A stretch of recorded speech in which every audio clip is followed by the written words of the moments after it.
तो भी उसने अपने नाम के निमित्त उनका उद्धार किया, जिससे वे अपने पराक्रम को प्रकट करें।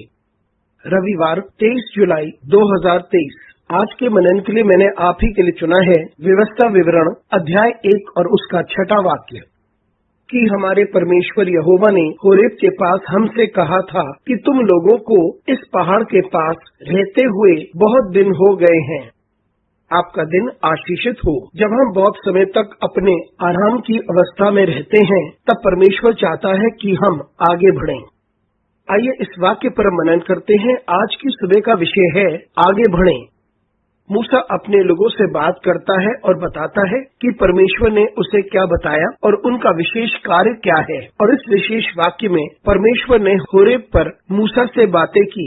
होरेब वह जगह थी जहां परमेश्वर ने उन्हें आज्ञाएं दी थी, और यही वह जगह थी जहां पर परमेश्वर ने उन्हें तैयार किया था ताकि वे वाचा की जमीन में प्रवेश कर सकें। और ये वह जगह थी जहां पर परमेश्वर उन्हें भोजन के लिए और रहने के लिए काफी दे रहा था और उन्हें कोई चिंता न थी। उन्हें यहाँ पर काफी आराम था, क्योंकि परमेश्वर ने सारे प्रयोजन उनके लिए यहाँ कर दिए थे। परमेश्वर ने उन्हें आज्ञाएं दी थी, लेकिन यह समय सिर्फ उनकी तैयारी का समय था। लेकिन उनका उद्देश्य और उनका विशेष कार्य ये था कि वे वाचा की जमीन में प्रवेश करें। और कुछ समय तक वे यहाँ आराम कर रहे थे, और अब परमेश्वर ने उनसे कहा कि वे आगे बढ़ जाएं। कभी भी किसी और चीज को स्वीकार ना करें जो उत्तम नहीं है, क्योंकि परमेश्वर के पास आपके लिए एक योजना है। उसके पास आपके लिए कुछ सर्वश्रेष्ठ है। इतनी बार हो जाता है कि हम अपने आराम की अवस्था में ठहर जाते हैं। हमें लगता है कि यह अवस्था जिसमें हम अभी हैं, ये आराम की अवस्था है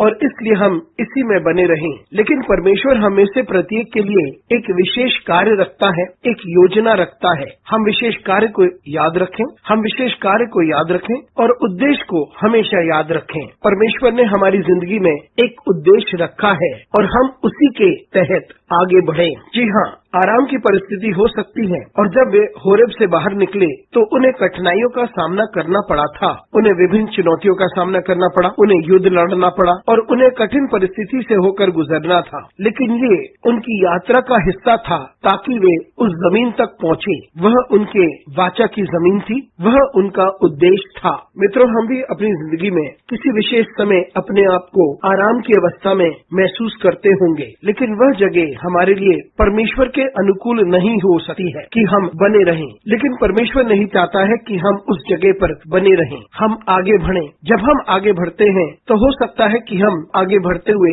हमें बहुत सी चुनौतियों का सामना करना पड़ता है, परिस्थिति तर हो सकती है। लेकिन जब परमेश्वर हमारे साथ होता है तब वही हमें आगे की ओर लेकर चलता है और हम उस उद्देश्य की ओर पहुँचते हैं जो उसने हमें दिया है। इसलिए हम आगे बढ़े जैसे परमेश्वर चाहता है कि हम आगे बढ़ते जाएं। हम आगे बढ़ें और वही करें जो परमेश्वर चाहता है कि हम करें, और हम उस जगह तक पहुँचे जहाँ परमेश्वर चाहता है कि हम रहें। अनुग्रहकारी परमेश्वर स्वर्गीय पिता, तुझे धन्यवाद देते हैं, तेरी स्तुति करते हैं, तेरा आदर करते हैं और तेरी महिमा करते हैं। हमारी सहायता कर परमेश्वर, ताकि हम आगे की ओर बढ़ते जाएं और तेरे नाम को महिमा दे। यीशु मसीह के नाम से मांगते हैं, आमीन।